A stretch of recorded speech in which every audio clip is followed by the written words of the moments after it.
Ngayon mga tropa, ayan o, hindi tayo pini-permit ng Excel na mag-edit kasi password protected siya mga tropa. No, God! No, God, please, no! No! No! No!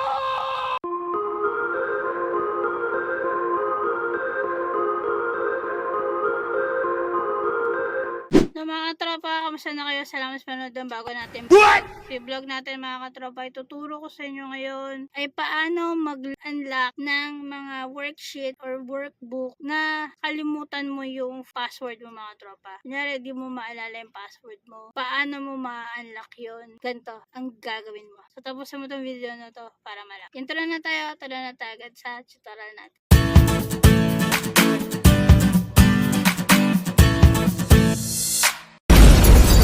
So, ito yung data natin mga tropa, no? Ngayon mga tropa, ayan, no?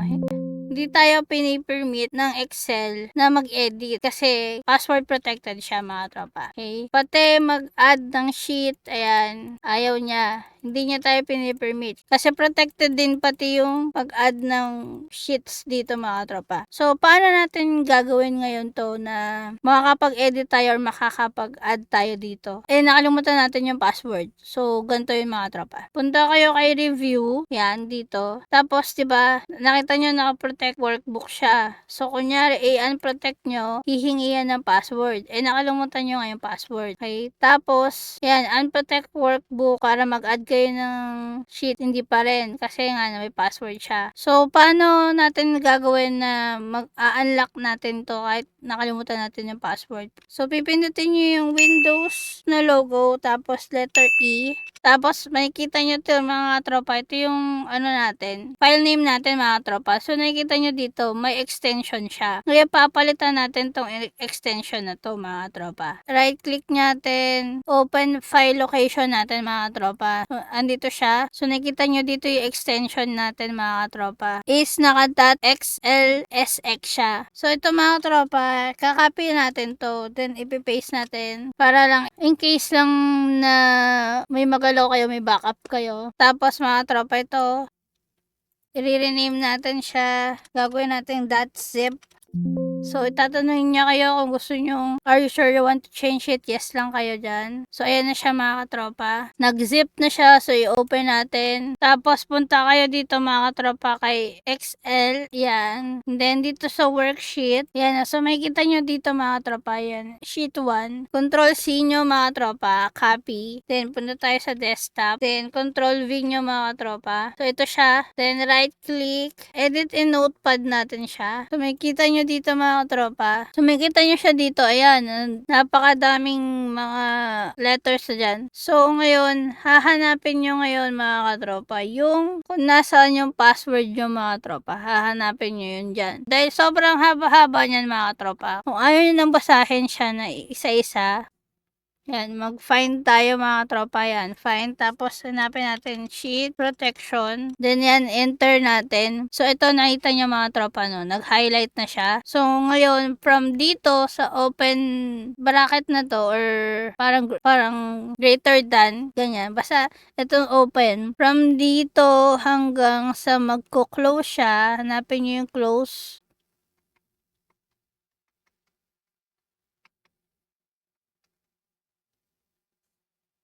Ayan, hanggang dito mga katropa, yan. Wait lang. Ayan, hanggang dyan. Kailangan nyo siyang i-delete hanggang dyan mga katropa. Make sure nyo na wala kayong ma-edit na or ma-delete na iba. So, hanggang dyan mga katropa. Or kung hindi pa kayo sure na ito, i-cut, tas i-paste nyo sa iba para pwede nyo ibalik. So, dahil tayo sure naman na tayo, delete lang siya. Tapos, file, save, tapos exit nyo na to mga tropa. Tapos ito, copy nyo, paste nyo ulit dun sa dito. Pag paste nyo, tatanungin siya, copy and replace nyo lang. So ayan na siya. So ngayon labas tayo dito mga tropa kasi yung isa naman is naka-workbook, 'di ba? So itong ginawa natin is worksheet. So ito workbook. So ito mga tropa, copy nyo lang ulit to, labas tayo ulit. Desktop tayo ulit. So, ito na naman siya mga tropa. Tapos, open natin ulit sa notepad. So,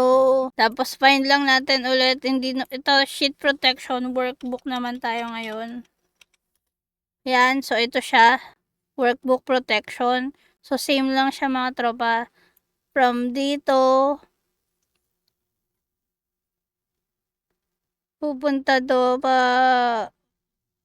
sa pinaka close niya naman. Which is ito. Yan, hanggang dito. Yan, so double check natin. Ito yung open. Dapat hanggang dun lang sa may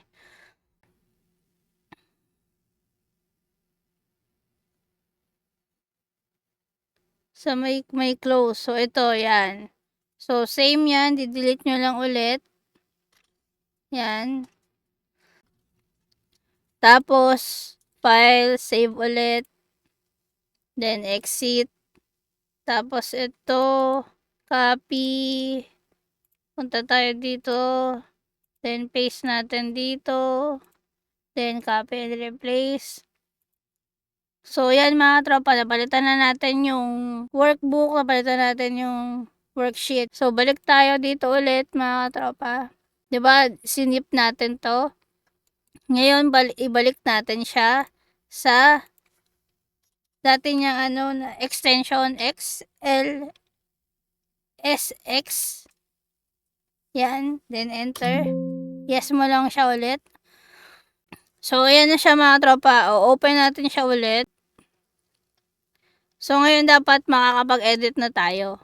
So, ayan na siya mga tropa. Oh my God! Wow! Nakakapag-edit na tayo. Pwede na tayo mag-type dyan. Which is kanina hindi. Then, ito. Yan. Pwede na din tayo mag-add ng sheet.